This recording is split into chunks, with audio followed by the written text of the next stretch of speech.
They call him the spellbreaker, and for good reason.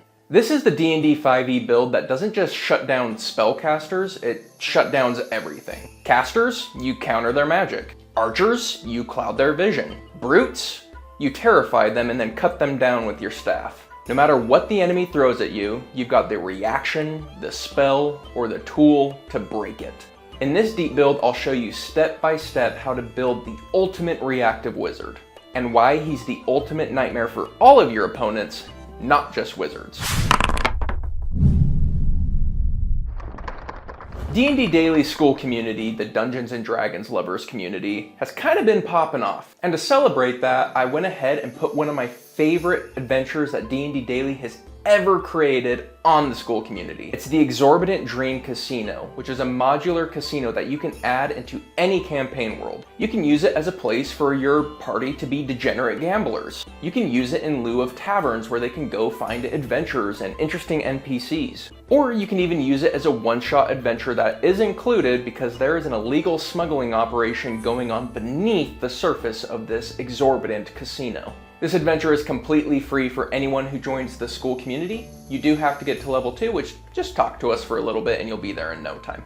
Hope to see you there. I went pretty story light on this build. The Spellbreaker doesn't have a name. He was a nameless orphan child and kind of got by stealing food and just trying to make his way in this very brutal world. And I like the idea that he lives in basically a state ruled by wizards. And so he saw all this magic not as wondrous, but as tyranny. And as he grew up, he decided, you know what, I'm not gonna be dealing with that. I'm not gonna be under the boot of these wizards my whole entire life. So using his thieving skills, he went ahead and snuck some wizard's tomes and books and began learning not to be the best wizard of all time, but to dismantle all magics. But by learning all these spells, he actually ended up becoming a pretty good wizard himself accidentally. So the core question of this character might be, are you overthrowing tyrants, or are you just taking their crown and putting it on your head? As the intro suggests, the core concept of this character is that we want to be the ultimate reactor. Whatever situation comes up, we want something in our back pocket that we have to counter that situation. We don't just start the combat and say, here's the spell that ends 99% of combats. No, we want them to do something first and then we respond to it. I think that's really fun, and I think that's really where the skill level of this character is going to come into play. Which spell do you use when? As for our background, I went with the criminal background. This allows us to be a roguelike, which is pretty cool because not only are we a wizard, we're going to do one level dip into fighter, and now our background makes us a rogue. So we're just doing everything, baby. On top of that, it's going to give us the alert feat, which I think we can use in a really interesting way. We put ourselves at the very top of initiative, or as high as we can get, using alert, and then we want to swap it with one of our teammates who's going to have more advantages going first. And it would be cool if, different combats, we choose different allies who, they fit that combat well, and then we put ourselves closer to the bottom. That allows us to wait for our enemies to go, and then we can react to them. So it's interesting, I took alert specifically not to go first, but to go last. And alert allows us to do that in a really interesting way. As for our lineage, I went human. And human's extremely important here because we really want the Magic Initiative Druid, but we don't want to take the guide background. Magic Initiative Druid is going to give us Shillelagh. Now we're going to be a melee wizard, and we're only going to get one attack, but we got to make that attack count. Shillelagh goes a long way to allowing us to do that. I also took Thorn Whip here. I like the idea of grabbing a wizard and pulling them close to us, and now they have difficulty getting away from us because we're going to have some mean opportunity attacks. And then next up, we're going to begin our countering playstyle by getting Fog Cloud. Fog Cloud is an incredible spell. It's a first level spell that can end combats even late in the game. It has massive area, and it does so many different things for utility. Specifically, what I want it for with this build is to counter archers. If there's some archers against us who have great positioning, drop a massive fog cloud on them, and they can't see crap. It's really good for dividing the back line from the front line. So now we can focus on the front line while the back line is dealing with being blind. Love Fog Cloud. There's a bunch of other things you can do with it, but I'm not going to focus on them in this build. As for our stats, we're going to be going standard array like all deep builds. I try and restrict myself as much as possible in these builds so that you have as much flexibility as possible to build off of them. With our stats, I took 8 in strength, our dex is 14, constitution is 13 plus 1, intelligence is 15 plus 2, wisdom is 12, and charisma is 10. Our class path is we're going to be taking 1 level in fighter and 19 in Abjuration Wizard. By going fighter first, we get proficiency in constitution saves. Wizards are going to really appreciate this because it's going to give us proficiency on our concentration checks. Very, very valuable. On top of that, the proficiency in wisdom saves we would have had by going wizard is going to be less impactful late levels, because by being this Abjuration Wizard, we're going to get advantage on those saves anyways. Eventually, it's pretty late, but eventually. As for our fighting style, I went with the defense fighting style. I'll talk a little bit more about this at level 3, but having a high AC is very important. Second wind, we're probably not going to be using in combat very often. As an emergency, sure, but more often than not, we'll use it in between combats when we have as many actions as we want, just to heal up for the next combat. Then we get weapon mastery, and the most important one is definitely the quarterstaff. By having a quarterstaff in one hand, we have a weapon that smacks really hard, we have a druid focus so we can cast Shillelagh, and we have a wizard focus so we can cast all of our other spells. Very, very important. And I really like the shield and the staff as a battle mage. I think it's a really cool aesthetic. Level 2, you're a wizard, Harry. The main cantrip we want is True Strike. True Strike combined with Shillelagh means we smack pretty dang hard, even with our one attack. Then we're going to want to supplement that with a ranged spell like Firebolt and then Mind Sliver if they have really high AC. So those 3 all combined gives us a really nice range. You're going to want to make sure to take the light cantrip because we're a human and in the dark we're blind as a bat. So the light cantrip can save our butts there. Whatever other cantrips you want, totally fine. A really important first level spell for us is Shield. Our already great AC is going to be insane with Shield. And the higher level we get, the more happy we are to dump these low level spell slots into it. Some other ones I grabbed here is Magic Missile because it's good for breaking concentration if they don't have shield to cast. And then we have Protection from Evil and Good, which is good like, hey, they're those specific creatures, this counters those specific creatures. So it's a reactionary situational spell, which kind of goes with our theme, so we'll take that here. And I will say at this point, like all wizard builds, your spell selection can change this build wildly and has a ton of flexibility. I'll talk about the abjuration spells because we are an abjure wizard, so I'll dive into those some more than I would otherwise. And then I'll talk about a couple other spells here and there. Overall, just know that you could build this as an illusionist or as a blaster or as, you have a ton of different options. A summoner, you can do whatever you want, just focus on the core and then build from there. I literally just realized as I was recording this video that Scholar, I didn't take any of the proficiencies that Scholar allows you to get expertise in. So go back in time, remove one skill from the options I gave, and then add one of the ones you want expertise in. So Scholar will actually do something for you. Okay, Arcane Ward is awesome, and I talked about the defense fighting style earlier coming into play. The more AC you have, the better Arcane Ward is, because the health points are going to be used less often. Pretty simple. And we, as somebody who probably wants to sneak, with our shield plus the +1 in defense, we're going to have around 19 AC. At this point, shield is going to be the best way for us to restore our ward. So let's talk a little bit about this. So we're being attacked, right? At the beginning of combat, someone's swinging at us. Should we shield it? Probably not. We should probably let the ward take it. So the ward takes some damage for us, and then maybe next turn we're being attacked again. Well, now we can use shield, which will probably keep us from getting more damage on us, but it also restores our ward a little bit for next time. So strategically using your spell slots when you can get the most out of them is something to consider with this build. A spell that really stands out to me is Flaming Sphere. Flaming Sphere is really good as a melee wizard because we run the sphere into them, they take some damage. If they stay there, they're going to take that fire damage. Well, then we walk up to them and we smack them. So now if they move, they're probably going to get an opportunity attack from us. So they have a choice. Do you want to get opportunity attacked or do you want to stand by a Flaming Sphere?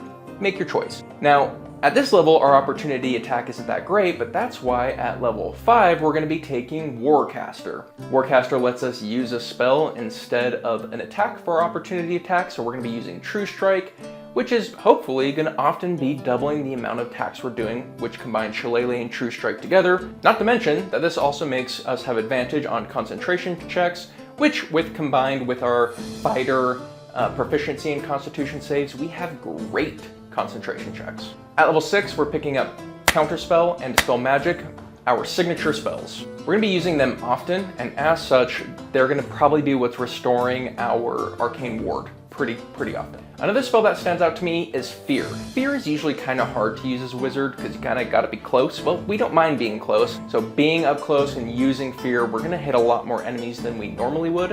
And this is a great counter to a bunch of melee idiot brutes because they're probably going to have low wisdom saves, and it makes them run away from us until they can't see us anymore. So it's a really great divide and conquer type spell. Level 7, we get Projected Ward, and Projected Ward I have mixed feelings about, and I'll kind of explain why. So we can give our ward to our allies as a reaction. Okay, that means we can't use shield, and it still damages our ward. So if we have an ally who has like 14 AC, yeah, they're gonna get hit, and now we have to use our ward that would have been better protected if they're attacking us. So now our ward's weaker. Yeah, that's a little bit annoying. It does have its use cases though. The one that stands out to me the most is we have an ally who's concentrating on something really important. We can be like, hey, don't make that concentration check. My ward takes the damage. Level 8, we get 4th level spells, and this is kind of where the Abjuration spells pop off a little bit. We have 2 Abjuration spells to look at here. We have Banishment and we have Odaluk's Resilient Sphere. They're both kind of similar. So you're going to target an enemy, they make a save. If they fail it, they're kind of just out of the fight. So the sphere, it's going to cover them, so all they can do is kind of roll around in it. Banishment's similar, they just disappear, and then if they're a certain type of enemy, they're gone forever. But if they're most enemies, they'll come back. Hopefully the whole combat's over and your whole team's surrounding the area they come back in, and then you just nuke them all at once. So both of these spells are going to restore a lot of your ward, 8 HP of your ward, and it's offensive, so you can just remove someone. I lean towards Banishment because there's a little less counterplay, like they can't move. I think that's the biggest counterplay that the sphere has. On top of that, it's going to hit those specific enemies really, really hard. It's as good as killing them a lot of times. And then probably the most important is it upcasts better. We can hit multiple enemies as we upcast it, where Sphere can't. So if you have to choose between the two, choose Banishment. Level 9, Intelligence Bump. It's the most important thing for us, simple. At level 10, we get Circle of Power and Planar Binding, both interesting spells. So combined with Magic Circle, Planar Binding is going to allow us to take these temporary allies, like say Summon Celestial, and make them semi-permanent. Now at this level of casting it, it's only for 24 hours, probably not worth the effort. But as we upcast it, we can have an ally for a really long time. So it can be something really good. Something you gotta combo with your allies. Probably won't happen most campaigns, but it's worth knowing about. What you do is you make a magic circle that's inverted, summon something inside it, and then planar bind them. Particularly fun with like demons and stuff like that. Then we have Circle of Power, which is just a really solid counter to save heavy combats. It's just gonna give our team advantage on these saves. The interpretation of other magical effects really matters here. So DM to DM, this is gonna be different power levels. Like, is a Dragon's Fire a magical effect or not? DM dependent, right? Well, depending on the DM, this can be incredible or solid. Level 11, we get Spellbreaker. Hey, that's our name. And it is an incredible feature. It's going to allow us to cast Dispel Magic as a bonus action, which is already fantastic. But it's also going to allow us that if we cast Dispel or Counter Magic and it doesn't work, we don't spend the spell slot. Now there is some Magic the Gathering level interpretation about to happen here, but our Arcane Ward gets restored when we cast a spell that requires a spell slot. But when we cast Dispel Magic or Counter Spell, we are using a spell slot to make that cast happen. It just so happens that if the spell doesn't work, we don't have to expend the spell slot. So correct me if I'm wrong, but based off my interpretation, even if you use this spell and it doesn't work, you still get the Arcane Ward stuff back. This feature basically means any spell that's ever cast, you should go for the counter. Basically means anytime there's a magical effect on the field, you should go for the Dispel Magic. It's just a really, really good feature. Level 12, we get Contingency. I particularly like this with Circle of Power because Now you don't even have to interpret. Your DM does. You just say, when me or an ally within 30 feet of me has to make a saving throw from a magical effect, contingency happens. And so it's like, okay, the dragon's breathing on you. Is that a magical effect, DM? Yes or no? If it's no, you don't cast the spell. If it's yes, the spell automatically gets cast and protects you and your team. I really, really like it for that reason. However, keep in mind it's a concentration spell. So and you don't have the choice, if the effect happens, you have to make the cast. So if we're concentrating on, say, a summon, and then now a spell's coming at us, we have to change our concentration over to this and our summon goes away. Something to keep in mind. We also get Globe of Invulnerability at this level, which it has its place, but to me, it competes directly with Circle of Power, but Circle of Power, I think, does the job a little bit better because it's still gonna be help protecting you from even high level spells. Whereas Globe of Invulnerability might make you immune to low level spells, but high level spells are still gonna just hit you just as hard as they would otherwise. Level 13, Con Bump. Turns out health and concentration saves are really important for a wizard. Level 14, this is a weak level for abjuration spells. However, we do get Force Cage, which is one of the most cracked spells in the game, and it does kind of fit this character's flavor because we want to be a protector, want to be a wall, want to have the answers. And yeah, I want to have these situational spells, but sometimes you just take the spell that answers all situations. So there we go. Level 15, we get advantage to all saves regarding spells, and we have resistance to all spell damage. Spells just don't matter to us anymore. This is a seriously, it reminds me of Evasion for rogues, where you're just kind of like, well, I guess I just don't give a crap about dexterity saves for the rest of the game. Yeah, you don't really care about spells for the rest of the game.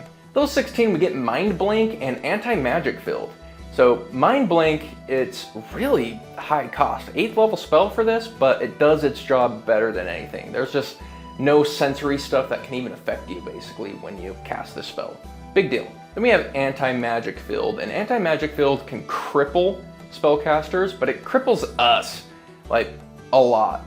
And so I feel like, you know what, we already can counter spellcasters, we just don't want to counter ourselves. It takes us out of the game. So I don't actually like Anti-Magic Field. Level 17, take either durable or speedy to taste. I took speedy. Make sure to bump your con here.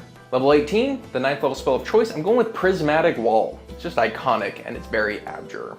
Level 19, you get Spell Mastery. I went with Invisibility and Fog Cloud. We've had a free Fog Cloud our whole entire career. It's still one of my favorite spells, so being able to cast it all day, every day is still something I'm excited to have.